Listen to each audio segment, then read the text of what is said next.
Good evening, everyone. Welcome to Unit 2, Lecture 2. In this lecture, we're going to continue the theme of nonprofits' role in society using the Hopkins and Gross chapter that looks at the legal framework of nonprofit organizations. So, as always, our review of Unit 2, Lecture 1. This was really where we focused on the Shara Hart chapters 2 and 3. So again, in Chapter 2, we were presented with 6 strategies that nonprofit organizations can use to measure effectiveness. These ranged along that continuum from inputs on the one hand to outputs on the other, and that covered everything from resource acquisition through stakeholder satisfaction, internal processes, which came up a lot during the discussions. I was really glad to see an emphasis on that, particularly as those of you who are interested in managing nonprofit organizations at the ground level, the way you really dissect how organizational culture and individuals within an organization can really affect not just the process of achieving outputs, but enhance the effectiveness of the organization as a whole, and hopefully complementarily also drive positive ethical behavior. So of course, ethics were the second half of that Chapter 2. There were 4 main types of ethics. We looked at personal, professional, organizational, and societal ethics and the interactions between those. And what was particularly interesting was to see throughout the discussions the juxtaposition of the personal and professional ethics debate, as well as an overall culture of organizational ethical practice as well. So thank you so much for jumpstarting the discussions. It's been fantastic so far, and hopefully we keep this momentum going throughout the semester. The other theme that was introduced last week in Shara Hart Chapter 3 was the concept of organizational structure, and in particular, the emphasis in that chapter was really on social entrepreneurship and the founding of nonprofit organizations. So we talked about the ways in which nonprofit organizations increasingly need to become creative or entrepreneurial in their endeavors, both in the missions that they're orienting their activities around, the types of programs and services that they're providing, and the ways by which they attract a donor base in order to achieve those purposes. And as we talked about organizational structure in brief last week, something that came up was how nonprofit organizations are formed, and there were several different ways that were in there. And I thought in particular what was nice about that chapter was really how Shara Hart and Bielefeld laid out a simple business plan. So, and that might be something that's helpful to you as we move into the, when we get to the final paper, to see kind of an overlay of what is included in a good starting business plan. But they also introduced other ways that nonprofit organizations can spin off out of existing organizations. That's where the concept of subsidiaries was introduced. And so as we move into the legal framework through the Hopkins and Gross chapter this week, I really want to continue that discussion on organizational formation and organizational structure within the context of legal confines or restraints that nonprofit organizations and the individuals therein have to be aware of in order to be compliant with federal law. In particular was the focus of this chapter, but they also were effective in mentioning that there are also a number of state regulations that should be on nonprofit organizations' radar. And so hopefully you've seen a theme develop here throughout the lectures, where in the first week we really looked at the nonprofit sector as a whole and what does it mean to be defined as a nonprofit organization, then moved into questions of how to run an organization effectively and with ethical practice. And these are certainly topics of discussion that we can iterate throughout the semester, right? No matter if we're talking about fundraising or marketing or the structure of the board of directors, these are themes that certainly can permeate ongoing discussion. So don't feel the need to abandon those in future weeks. But as we got set up within that discussion, then we kind of moved into what it's like to form a nonprofit organization. The legal framework today continues that through a different frame of reference. And the Hopkins and Gross chapter ends really with a discussion of governance and how boards of directors in particular are structured. And so you'll see that segue into our topics next week. So if we're moving on to the main theme, again, bringing it back to nonprofits' role in society, the first thing that the Hopkins and Gross chapter attempted to do was distinguish for-profit and nonprofit organizations. So as I've said repeatedly throughout these early lectures, there really is no umbrella definition of nonprofit organizations. But that being said, there are ways from a legal perspective, at least, that we can differentiate a nonprofit entity from an agency that's considered for-profit. And the easiest way to do this is really to look at entity versus ownership profit. So entity profit is something that both for-profit and nonprofit organizations have. That's having excess revenues that keep your organization functioning in the black as opposed to, in the economic sense, in the red, right, where you're bringing in, you have excess costs relative to the revenues that you're bringing in. So nonprofits are not legally prohibited from staying in the black. And of course, as we've talked about a little bit before, they're encouraged to do that. That's responsible business practice. Where the distinction comes in between a nonprofit and for-profit entity is really in this discussion of ownership profit. And ownership profit, in this sense, as the book explains, really means having revenues that are given back to owners or other leaders within the organization. So shareholders or stockholders in particular, that's where nonprofits are not allowed to have ownership profit rights. So what does it mean to be tax exempt? That really was one of the starting questions of the Hopkins and Gross chapter. And so what I thought was nice about the way this chapter was outlined was really that they first started by introducing the several categories of tax exempt organizations. So they moved from the 501c3s, which are the charitable organizations, through the 501c4s, all the way through 501c7s and 9s. We got everything from veterans organizations to fraternal groups to foundations. And so it really concisely laid out a blueprint of what tax exempt status looks like under federal law. And then they introduced 8 federal principles that guide nonprofit tax exempt law. And what was interesting throughout all of these, and I'm not going to go through every one, they're in the book. If you have questions about any of them, please pop it to me either on the general discussions hub, in an email, or in your actual module discussions. I'm happy to talk about them in more depth. But the one that was particularly interesting to me was this concept of a private inurement doctrine. And basically what the private inurement doctrine says is reinforcing this idea of ownership profit. It is that individuals, one, are not putting their own interests or their own financial interests in particular ahead of the organization's interests, and then carrying that through saying that they agree that they will not profit excessively from their membership in the organization. And this in particular, I think, is really helpful for boards of directors who are not always compensated or should not be compensated for their participation in a nonprofit organization. So how do we start untangling if a board of director member is also an owner of a corporate entity? It's not legally prohibited, but it starts to bring up this question of private inurement that nonprofit organizations need to ascribe to. So I thought of the 8, that was probably the most interesting, and it was linked very closely to the private benefit doctrine, which is that it carries that conversation over to say you're not doing anything that, even if it's enhancing the nonprofit's mission, is also enhancing your own financial interest elsewhere. And then the other theme that I think united these 8 principles was the concept of reasonableness. And it really was introduced in only a couple of the actual 8 principles, but it's a sentiment that really runs, I think, concurrently throughout all of the 8. And it's fascinating in particular because as specific as legal language tends to be, we get introductions of these terms like reasonableness that are really up for debate. And where it struck me was having earlier conversations in the discussions and in the lectures about this issue of nonprofit salaries and compensation for their employees.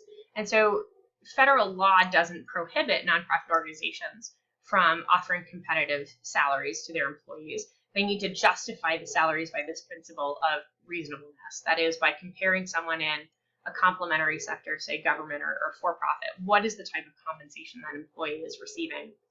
And then can we say that the nonprofit employee is getting the same type of compensation? That would be a display of achieving the reasonableness standard. And yet, while the law doesn't prohibit competitive salaries, I wonder sometimes if public perception does. And it's something that a couple of you have touched on in the discussion. So that's an interesting one to consider. The next theme within the chapter was this distinction between legislative and political activities law. And so how does the law distinguish these two concepts? And the easiest way that we can think about it is that legislative activity is lobbying. It is designed to influence legislation. And nonprofits are permitted, with constraint, to lobby on behalf of legislation. the big defining characteristic is that it's not the sole purpose or the main purpose of their work, but they are allowed within certain guidelines to lobby. What nonprofits are prohibited from doing is engaging in political activities law, and that is advocacy on behalf of a particular political candidate for elected office. And something that's interesting, I think this is actually really timely discussion, because as of this morning, yes, I do record these lectures on Thursday afternoons, not dissimilar to it as if I was in a class setting with all of you. And this morning, President Trump announced his plan to, in his words, destroy the Johnson Amendment. Now, the Johnson Amendment was enacted in 1954 under Dwight Eisenhower, and it really set the stage for prohibiting political activity engagement, particularly within religious congregations.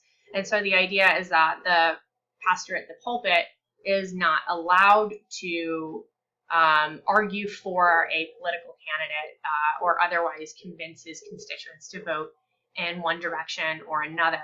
And so if the Johnson Amendment is overturned, then it opens up this gate for where our nonprofit organizations, particularly religious organizations, which are affiliates of the 501c3, meaning they're one of the biggest groups of all the nonprofit classifications, where do their roles begin and end? Where do we start getting into this really sticky territory of, if an organization is receiving federal or state monies, are they allowed to advocate on behalf of a political or partisan position?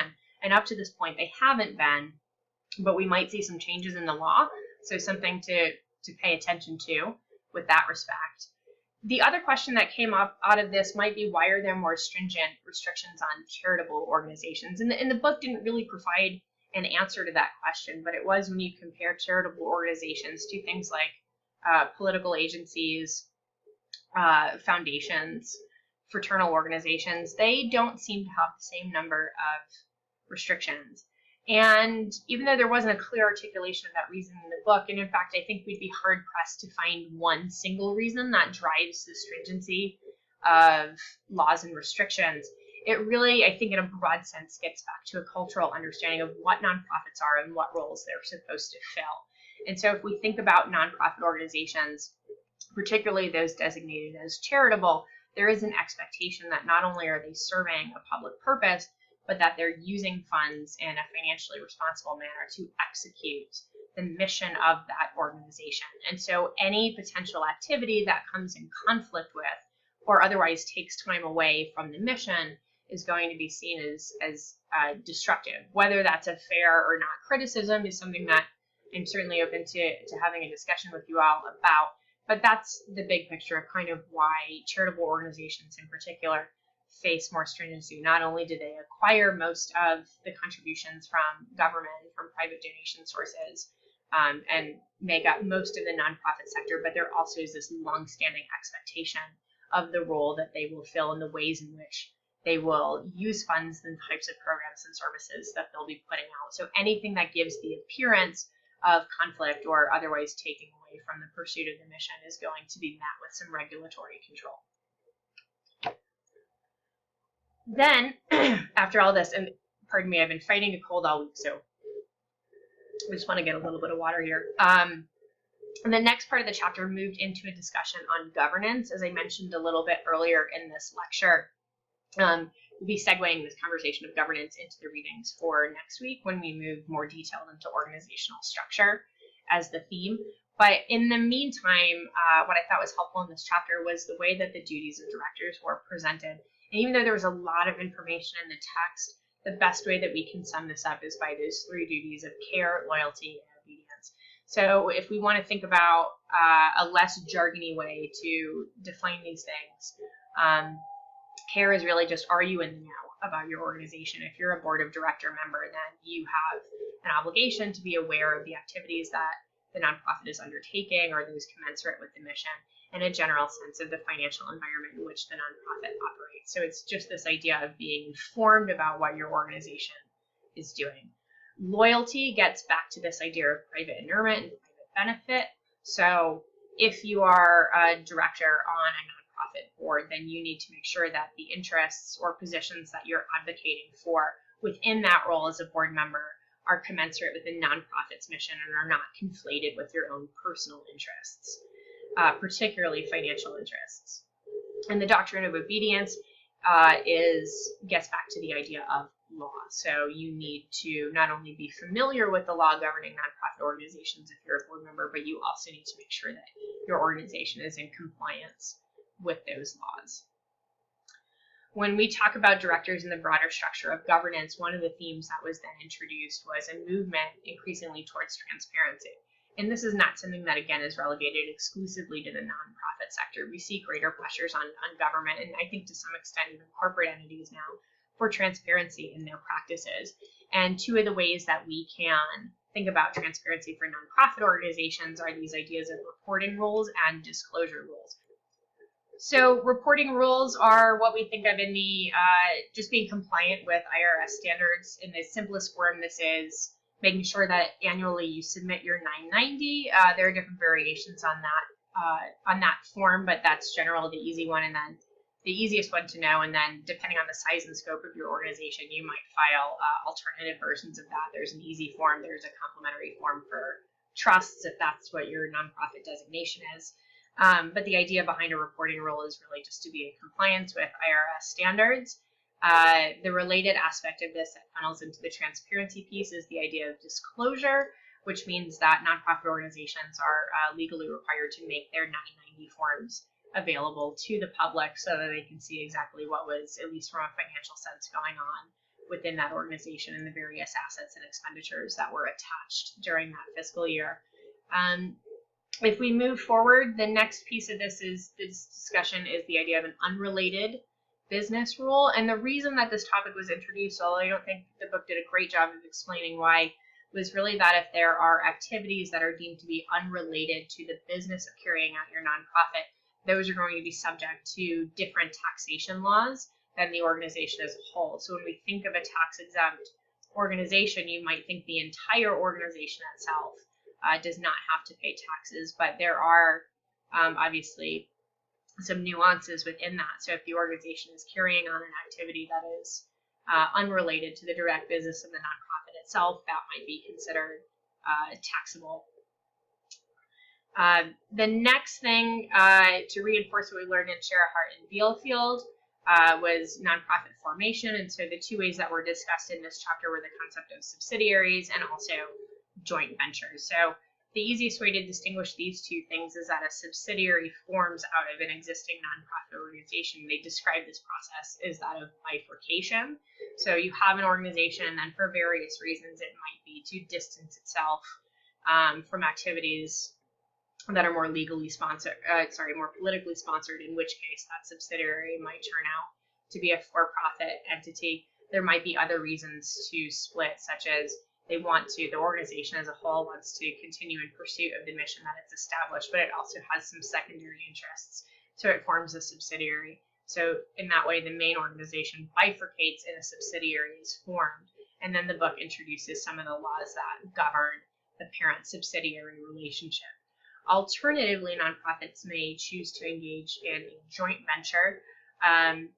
And a joint venture is basically a partnership, and I don't mean that in the way that the book introduced partnership, which had a very specific connotation, but in a general sense, the nonprofit forms an alliance with another entity. It doesn't have to be nonprofit. In many cases, it's for-profit, and those two entities together work to fulfill a common objective.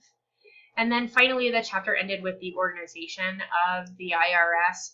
Again, I won't go through the specifics on this. I can help along the way if there are questions trying to figure out what some of this means, but in a nutshell, it really was just introducing what the IRS is obligated to do and the various ways that it can go about achieving those missions. And at the end of the day, the IRS really is just interested in compliance with tax law. And if you guys caught the quote in the book, it said that they were going to continue to irritate nonprofit entities. I was like, oh, they actually do have a sense of humor over at the IRS. I didn't really equate those two things in my brain until I read that chapter.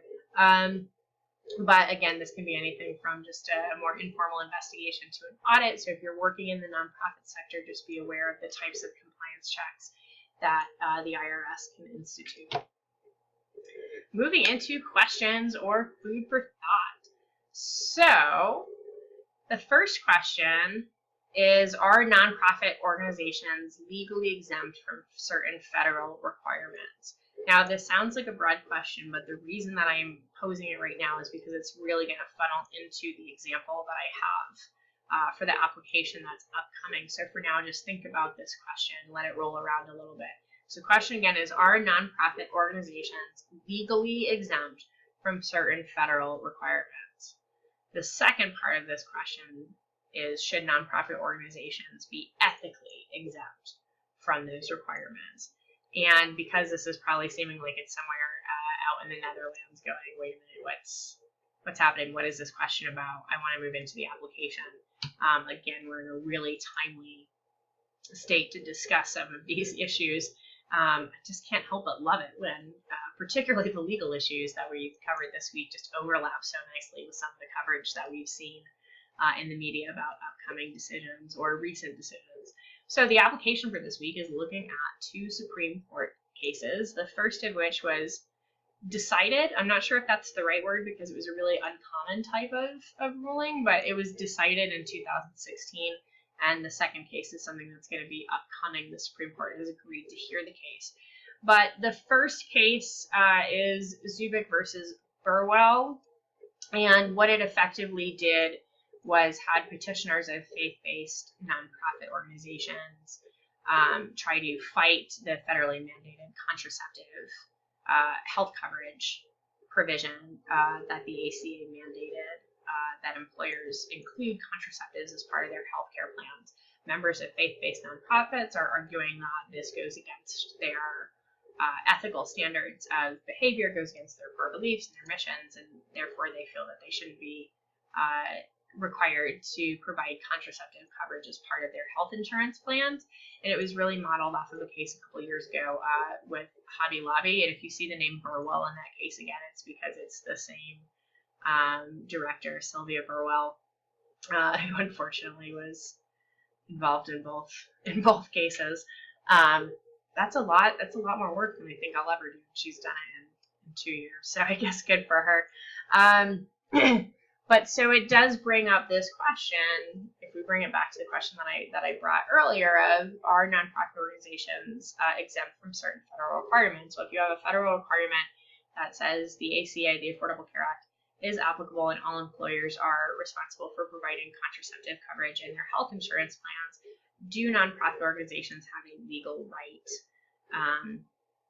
to be exempt from that federal requirement?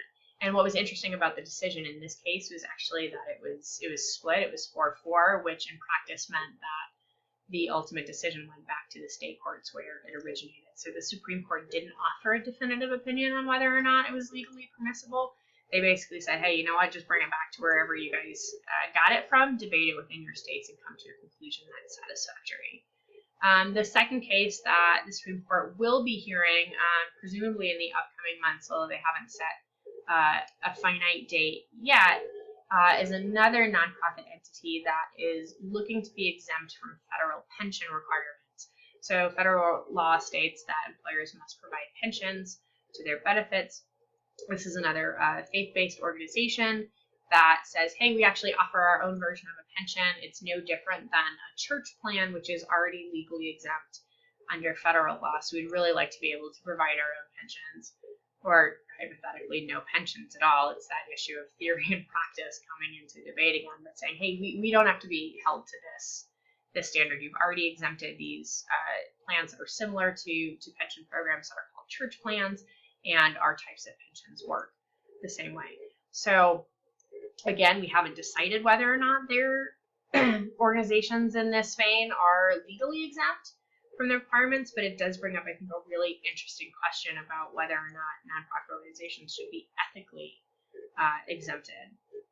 And that's where the question of ethics becomes gray matter, right? Particularly when we're talking about these examples of faith-based organizations, and the first of the 2 cases in particular with this idea of contraceptive coverage. What's ethical in this case? Is it a societal ethical implication where the majority of society members are in favor of contraceptive provision, or is it the ethics of the organization itself that says, hey, we have this mission that's oriented around certain principles and certain activities, and this violates our ethical standards of practice. So they're not always questions that are easy to resolve, but I thought they highlighted some really interesting examples of what the law looks like in practice, and particularly as it's relevant today. So to wrap up for this week, our preparation for next week, we're going to be starting week 4, which means the start of Unit 3, which is nonprofit organizational structure. So for next week, we're going to be reading Shara Hart chapters 4 and 9. So we'll be getting into the basics of organizational structure and then also introducing the board of directors. So it should play really nicely on the themes that were introduced between chapters 3 and then the legal chapter for this week to keep fleshing out those concepts. As a reminder, please be sure to post your first threaded discussion comment no later than Thursday in order to be on your way to receiving full credit. And if you haven't yet done so, identify a nonprofit organization for your profile assignment, which is due February 12th on Canvas. With that, have a wonderful weekend. I am going to be out of town. I will put up my out of office email. It should not detract me from getting back to you if you have any questions in a timely manner. But the internet access might be a little bit more limited than it normally is. So just as a heads up, I don't anticipate any problems, but if there's an emergency question, my number's in the syllabus and feel free to give me a call. So thank you very much. Have a great weekend, and we'll see you next week.